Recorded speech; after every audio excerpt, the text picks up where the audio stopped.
Charity warns the Dingle women. Emmerdale has hinted Tom King could be in trouble over Charity Dingle's suspicions.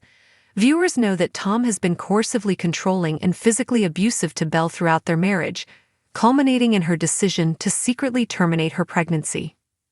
When Tom discovered Belle's claims of having a miscarriage were a lie, he ended up electrocuting himself in a fit of anger by recklessly swinging a pipe around the barn.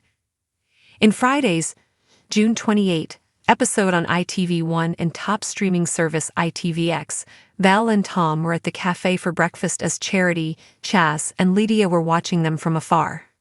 Charity was suspicious of Tom using a wheelchair, as she felt he just wanted to be waited on hand and foot.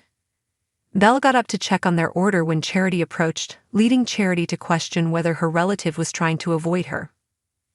"I know you don't want any super heavy discussions about the miscarriage, but you can't just push it all under the carpet," Charity told Belle.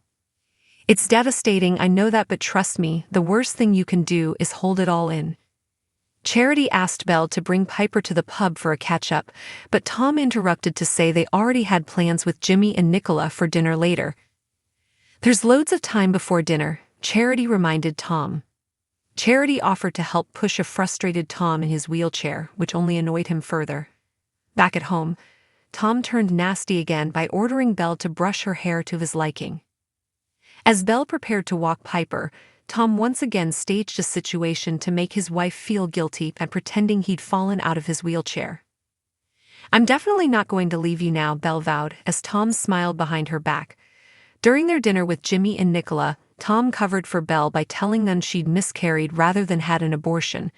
He later accused Belle of making him a liar in front of his family. "You don't make it half hard to love you sometimes," he snapped. An angry Charity soon turned up at Dale Head after Belle stood her up and clocked the security camera above the front door.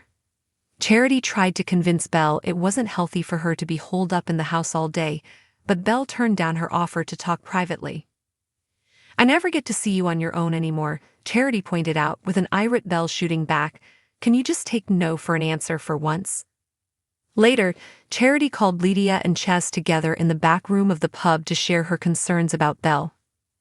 "I reckon there's more to it than the miscarriage," Charity insisted. "It just feels like we never see her on her own." Charity admitted to her relatives she wasn't sure what was going on, yet she was worried Belle had got tangled up in something she can't get out of. She reminded Chas that Tom stalked her years ago, then stressed, "All I'm saying is something is not right here. It's just not adding up. If Belle needs our help, we're stepping in." Chas and Lydia both agreed they would join Charity to figure out the secret. Charity's suspicions will continue next week when she approaches Belle to share her concerns about Tom.